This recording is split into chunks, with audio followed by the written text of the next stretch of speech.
исках да стана русалка, после писател, после психолог и накрая май се оказах фармацевт. Главната ми цел беше да разуча всеки един медикамент как действа на тялото.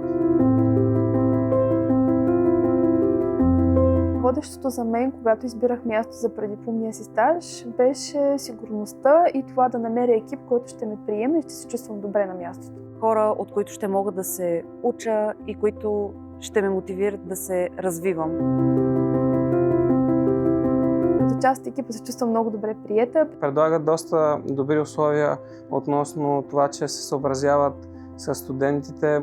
Познанствата с хората, защото има възможността да се срещне с хора от цяла България. Най-неочакваното нещо, което научих за себе си, беше колко търпелива съм всъщност.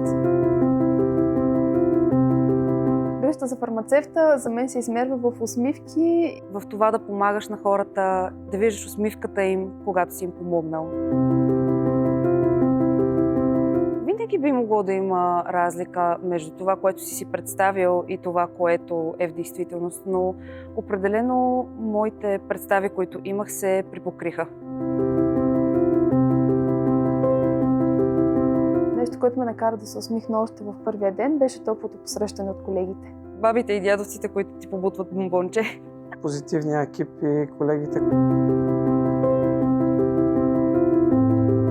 Ако можех да взема само едно нещо от стажа, то това биха били хубавите спомени. Полезните знания, които придобих.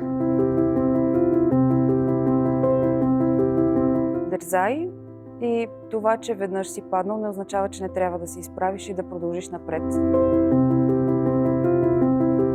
Защото аптеката, в която работя и екипа, с който работя, много ми харесват.